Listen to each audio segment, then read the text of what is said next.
Dragon Ball Sparking Zero doesn't hold back. Massive arenas, over 180 characters, and fights that feel like you're literally in the anime. But is it actually fun, or is it just flashy nostalgia? Let's break it down. Here's a short version. If you're a Dragon Ball fan, like I am, this is the arena fighter you've been waiting for. If you're not, it might be too chaotic, unbalanced, and quite frankly weirdly confusing. Still, without being too biased, it's incredibly fun and probably the best the series has ever looked. Let's start with presentation. The game looks incredible. Character models, the power-ups, the little particle effects when the characters are powering up. It's straight up anime brought to life. The menus are clean, the music is classic Dragon Ball energy, and you've got both English and Japanese voices depending on whether you prefer the sub or the dub. The downside? Well, for me, it's a pretty big downside actually. There's no real story mode. Instead,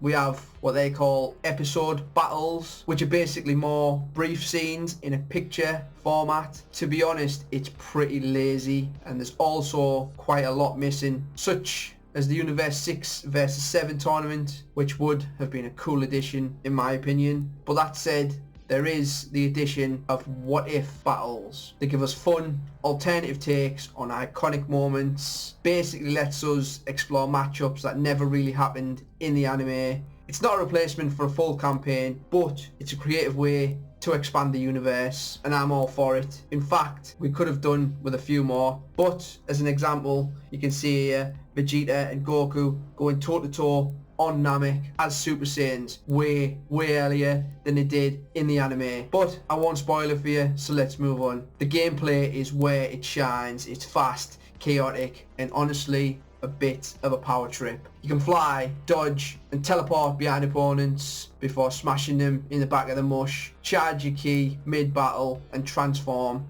whenever you feel like it. Going from base Goku to Super Saiyan Blue during a fight never gets old. My only small complaint about that is Ultra Instinct is completely separate. It'd be nice to jump from base to Ultra Instinct. It's also easy to button mash, but there is depth here, timing your blocks, counters, vanishes, and even your ki, or energy management if you prefer to call it that. It's more than just spamming Kamehamehas, which is also fun by the way. But let's be real, some characters are just straight up broken. Fighting Broly or Beerus with Yamcha, good luck. As I mentioned earlier, there's 180 plus characters. That's pretty ridiculous. You've got Dragon Ball, Dragon Ball Z, Dragon Ball Super, Dragon Ball GT, and thanks to some DLC, you also have Dragon Ball Daima, although a noticeable transformation seems missing. They've also even thrown in some random niche picks. You want Metal Cooler or a Frieza Force Soldier? They're all here. Why? I have no idea, but they're there. Some, however, do feel copy and pasted, but the variety is awesome for us fans. There are a lot of fun matchups to have. It's a trip down memory lane. It's kind of like a playable Dragon Ball museum. For those of you that like online,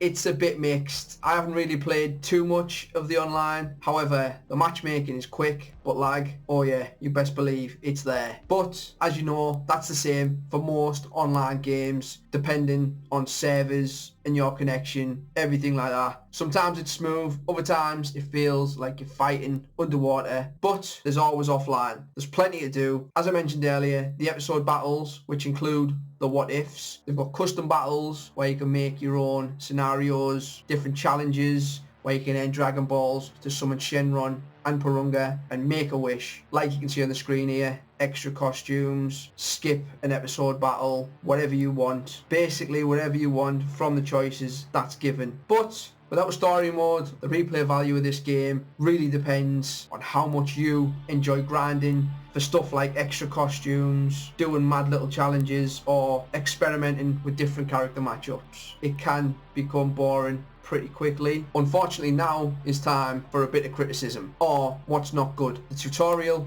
it's basically non-existent. There's no real story campaign, like I said, which misses out a lot of fights, including a big chunk of the Dragon Ball Super story, which for me personally I would have liked to explore. There's also some lazy reused animation, and yeah, for you online players, massive lag. It doesn't ruin the game, but it does feel like they've rushed the non-combat stuff. A few updates could really push this game from great to legendary, just like the missing stuff that I mentioned earlier. So the reason you're all here, is Sparking Zero worth playing? If you're a huge Dragon Ball fan like me, this is an easy yes. It's loud, dramatic and pure anime hype. But if you're looking for a tight, balanced fighting game or a deep single player story, then this is probably not for you. So vault it, play it or avoid it. For me, this one is a clear vault it. Definitely worth having in the collection. I appreciate you guys sticking around, and if you've played it, who's your main or favourite character? Mine's Vegeta. Badass, he's arrogant, and he's got one of the sickest finishing moves in anime history. Drop me a comment below and let me know what you think of Sparking Zero. Is it a true successor to Budokai Tenkaichi 3? And if you enjoyed this review, or it helped you make a decision, then smash that like button. And don't forget to hit that subscribe button for when we open the vault